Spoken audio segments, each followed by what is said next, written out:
tiene la palabra por 10 minutos el representante del Parlamento Laboral, señor Jaime Arciniega. Adelante, por favor, señor Arciniega.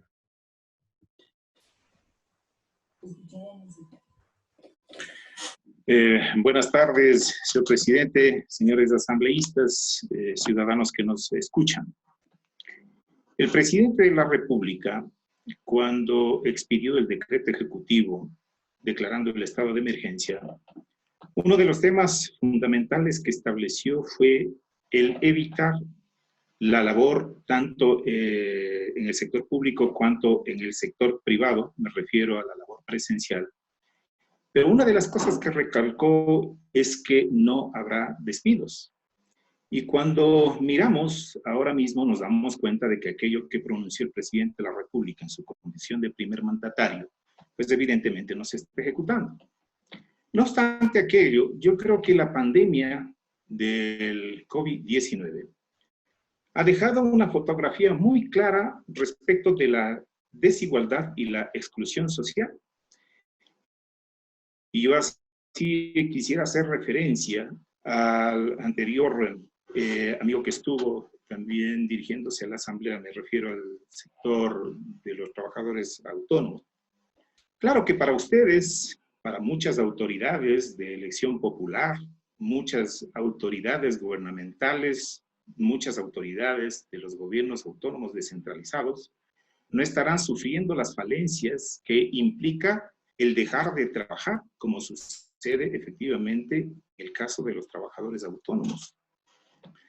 Y claro, ustedes y muchas de las autoridades podrán paliar sus necesidades sin ninguna dificultad y además con las comodidades que brindan los hogares. No me quejo de aquello, yo en lo personal vivo dignamente, ciertamente, pero me preocupa la mayoría de ecuatorianos. Y cuando digo que esta radiografía nos ha permitido observar claramente estas diferencias sociales es cuando el Estado como Estado, y cuando me refiero al Estado, a ustedes, señores asambleístas, que deben hacer el mayor de los esfuerzos para unir o por lo menos aproximar esas brechas sociales que nos diferencian de quienes apenas viven con el día a día para poder mantener a sus familias. La preocupación sobre el tema del empleo, ya la Organización Internacional del Trabajo refería de que los impactos del COVID-19 serían catastróficos en el mundo, pero nace la responsabilidad entonces de todos los ciudadanos ecuatorianos y de las instituciones del Estado. Velar por la protección del ser humano, del ciudadano, y con mayor razón de los ciudadanos de a pie. Y por ello, digo, hay que redoblar nuestros esfuerzos para poder cubrir esas elementales necesidades para que tengan asistencia este sector de ciudadanos que tiene muchas carencias. Yo creo que hoy más que nunca los empresarios y los trabajadores tenemos una enorme responsabilidad. Y creo que en las instancias que nos corresponda de reactivar el aparato productivo debemos fomentar fuertemente una política que proteja la producción nacional e impulsar campañas de consumo para generar empleo a los ecuatorianos. Nosotros consideramos que sería contraproducente introducir reformas a la legislación laboral que quiten o desmejoren los derechos de los trabajadores.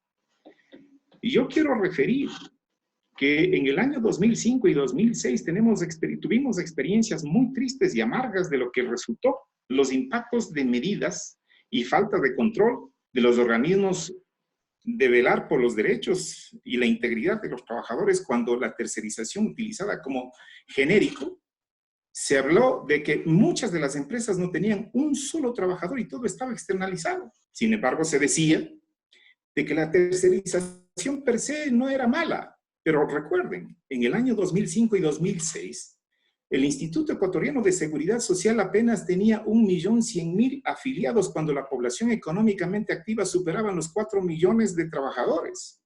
Y claro, cuando pudimos nosotros en esa ocasión, dentro del marco de las virtudes que nos da el diálogo social que orienta y fomenta la Organización Internacional del Trabajo, nos sentamos a dialogar empresarios o empleadores, como los conocemos ahora, los trabajadores, el gobierno nacional, y hubo un plus bastante interesante, que en esa ocasión la Comisión Especializada, ahora de Derechos de los Trabajadores, en su época de Derechos Laborales, tuvimos un diálogo abierto, franco, sincero, y a la par también con la asistencia de la Organización Internacional del Trabajo.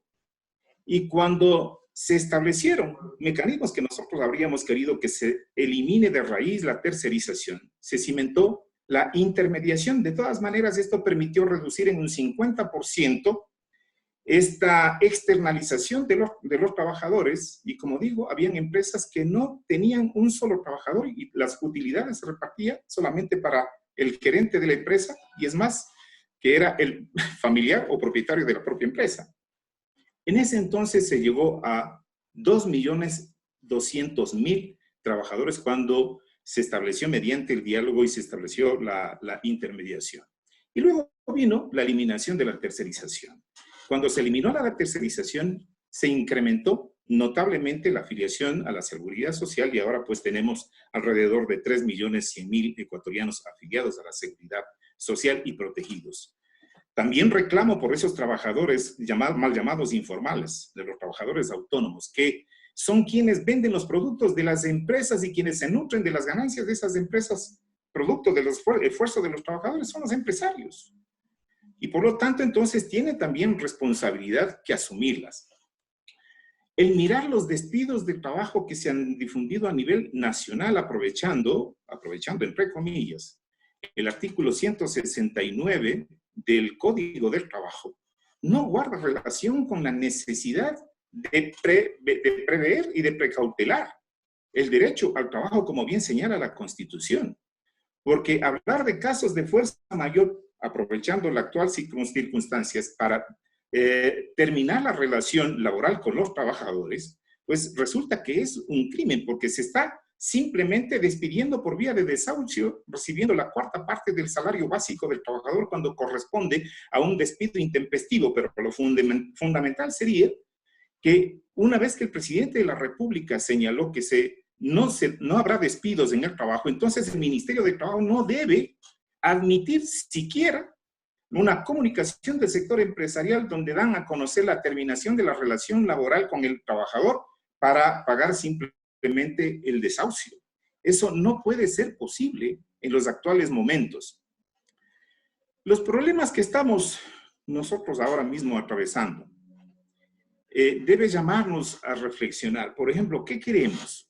Si el sector empresarial está pidiendo reducción o una pausa para el pago del impuesto a la renta, el impuesto a la salida de capitales e inclusive las utilidades de los trabajadores.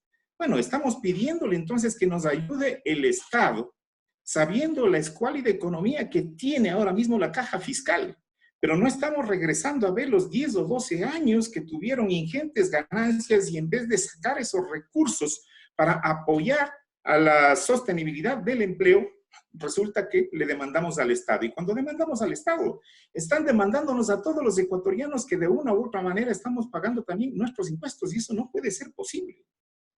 Si la banca generó el año pasado, ya en crisis económica, más de 600 millones de dólares en utilidades, y cuando nosotros como trabajadores hemos demandado de que haya una revisión a las tasas de interés sobre los créditos que demandamos los ciudadanos, pues no se asusten.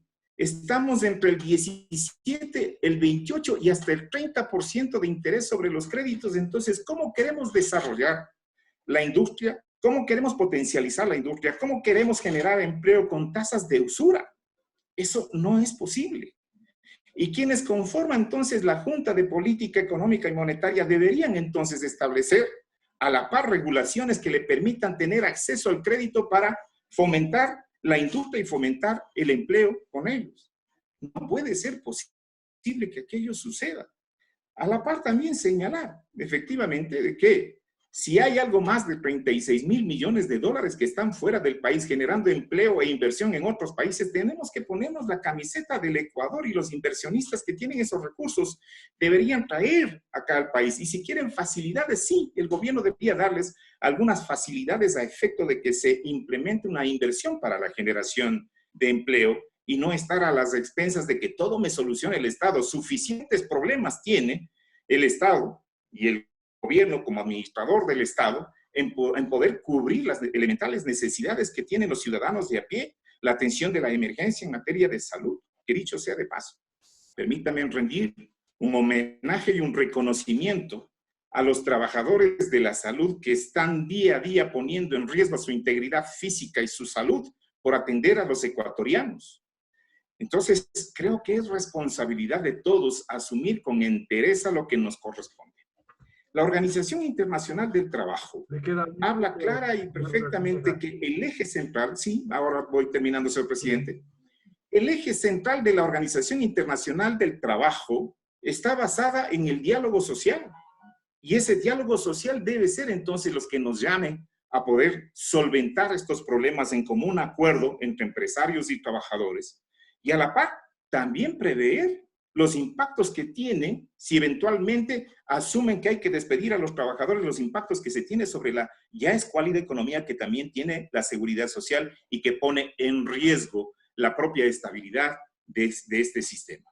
Yo quiero agradecerle, señor presidente, la oportunidad de haberme permitido dirigirme a los señores asambleístas y estamos nosotros dispuestos a dialogar sobre cualquier tema y con mayor razón si estos son en materia laboral y de seguridad social. Gracias, presidente. Gracias, señores asambleístas.